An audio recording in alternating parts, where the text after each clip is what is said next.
নমস্কার বন্ধুরা, কালী পূজার প্রথম ব্লগ তো সবাই দেখেই ফেলেছেন। এবার দ্বিতীয় ব্লগে সকাল থেকেই দেখাবো কি কি করলাম। সকালে সবাই ঘুম থেকে উঠে সবাই বসে আছে, দেখলাম সবাই চাটা খাবে আর কি। আমার বড় স্নান টান করে রেডি হয়ে গেছে, একটু বাইরে যাবে। এই যে এদিকে রান্নার মাসি সকালে রান্না চাপিয়ে দিয়েছে, আর ঢাকি এসেছিল সকালবেলা, একটু ঢাক বাজিয়ে যাচ্ছিল। ঢাকের এই শব্দটা মনের ভিতর যে কেমন লাগে এটা কেউ কাউকে বোঝাতে পারবে না, এত ভালো লাগে। আমরা সবাই প্রস্তুতি নিচ্ছিলাম সকালে খাওয়া দাওয়া শেষে স্নান করে মায়ের কপালে সিঁদুর দেব।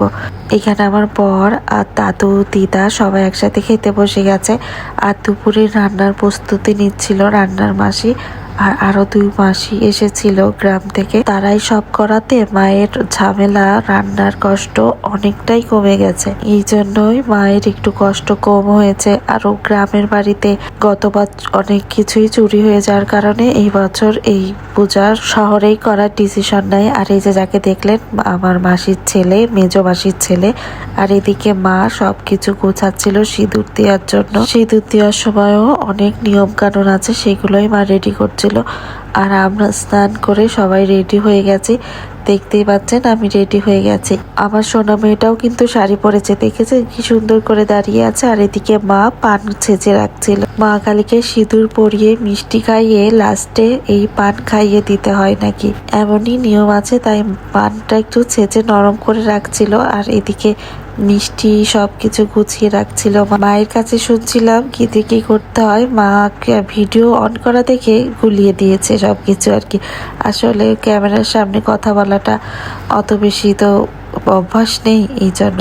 আর এদিকে পদ্ম ফুলও ফুটিয়ে রাখছিল, পান পাতা সবকিছু গুছিয়ে রাখছিল, আর আমি পাশে বসে দেখছিলাম মা কিতে কি করছে।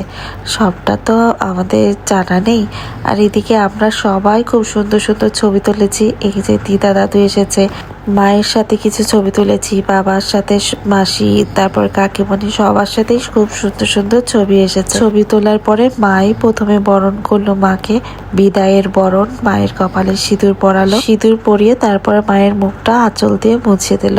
আর এদিকে তারপর কাকিমণি, পিসিমণি, মিঠু মাসি, তারপরে দিদাস, একে একে সবাই মিলেই আমরা সিঁদুর দিলাম। একটা অদ্ভুত বিষয় কি জানেন, মাকে বরণ করার সময়, মায়ের কপালে সিঁদুর দেওয়ার সময় বুকটা ফেটে কেন জানি কান্না আসে, এত যে কষ্ট লাগে।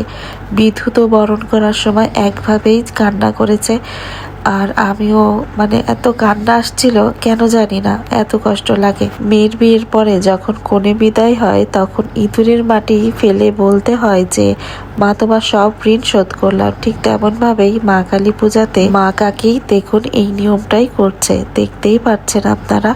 তারপর মায়ের পায়ের আশীর্বাদ সবার মাথায় একটু দিয়ে দিল মা। এই সিঁদুর খেলার মুহূর্তগুলো খুবই ভালো লাগে, তেমনই বুকের ভিতর একটা কষ্ট লাগে যে মা বিদায় নিচ্ছে, আসছে বছর আবার হবে। বিয়ের প্রায় বিধুর 7 বছর, আমার প্রায় 5 বছরের কাছাকাছি। আমরা এই সিঁদুর খেলাটা মায়ের সাথে খেলতে পারিনি।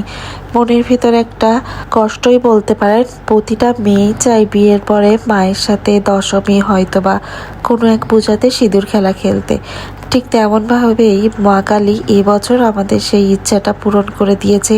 মা, কাকি, মাসি, দিদা সবার সাথে সিঁদুর খেলতে পেরেছি। মা কালী যেন সবার শাখা সিঁদুর অক্ষয় রাখে, মা কালী যেন আশীর্বাদ দেয় আমাদের সকলকেই, এটাই আমাদের প্রার্থনা। সবার আমাদের এই ব্লগগুলো কেমন লাগলো, কালী পূজার ব্লগগুলো অবশ্যই কমেন্টে জানাবেন। আর দেখতেই পাচ্ছেন আমরা কত মজা করে সিঁদুর খেলছিলাম। আশা করি আপনাদের ব্লগ ভগবান চেয়েছিল বলেই এত সুন্দর মুহূর্তগুলো ভগবান আমাদের উপহার দিয়েছেন। আসছে বছর আবার হবে, মা কালী যেন আমাদের সকলকে সুস্থ সুন্দর রাখে, এটাই কামনা আর কি। সব শেষে মা কালীকে জড়িয়ে ধরে বলল, মা তুমি আসছে বছর আবার এসো, মাকে নিমন্ত্রণ করে দিল। আর এদিকে বিধু আর আমি একটু ছবি ভিডিও করে নিচ্ছিলাম। আশা করি আপনাদের ভিডিওগুলো ভালোই লেগেছে। নেক্সট ভিডিওতে দেখাবো আমাদের দুপুরে খাওয়া দাওয়া ভিডিও, আর আমরা যখন চলে যাই তার মুহূর্তগুলো।